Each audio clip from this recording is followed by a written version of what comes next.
Local validity as a key to sanity and civilization, Part 3. 4.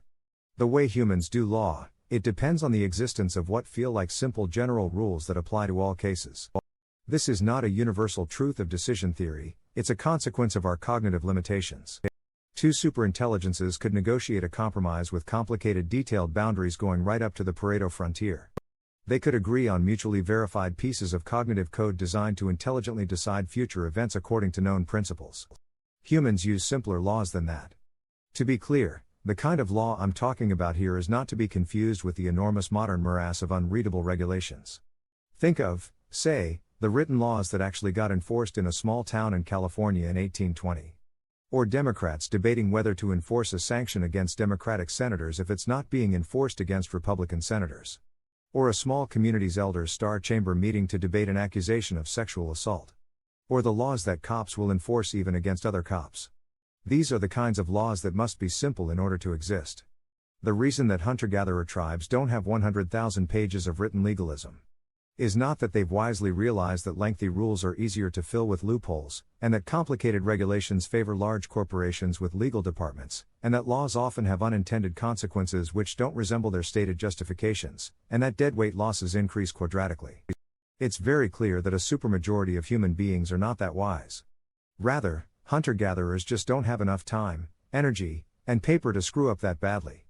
When humans try to verbalize the law that isn't to be confused with written law, the law that cops will enforce against other cops, it comes out in universally quantified short sentences like anyone who defects in the prisoner's dilemma will be penalized 10 points even if that costs us 15, or if you kill somebody who wasn't attacking you first, we'll exile you. At one point somebody had the bright idea of trying to write down the law. That way everyone could have common knowledge of what the law was, and if you didn't break what was written, you could know you were safe from at least the official sanctions. Robert Heinlein called it the most important moment in political history, declaring that the law was above the politicians. I for one rather doubt the Code of Hammurabi was universally enforced. I expect that hunter-gatherer tribes long before writing had a sense of there being laws that were above the decisions of individual elders. I suspect that even in the best of times most of the law was never written down, and that more than half of what was written down was never really the law. But unfortunately, once somebody had the bright idea of writing down the law, somebody else had the bright idea of writing down more words on the same clay tablet.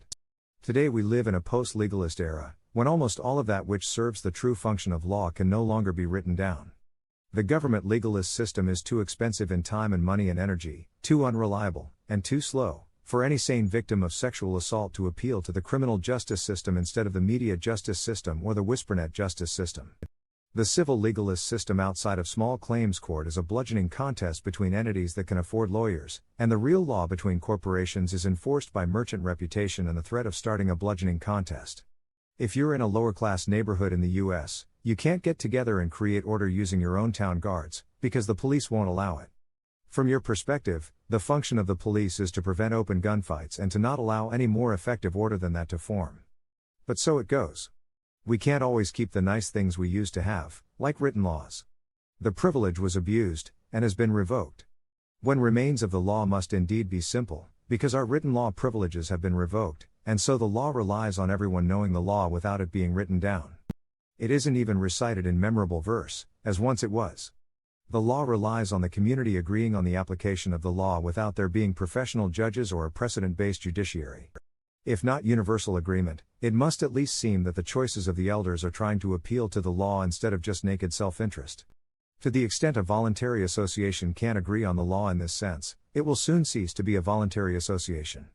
The law also breaks down if people start believing that, when the simple rules say one thing, the deciders will instead look at whose ox got gored, evaluate their personal interest, and enforce a different conclusion instead. Which is to say, human law ends up with what people at least believe to be a set of simple rules that can be locally checked to test okay behavior.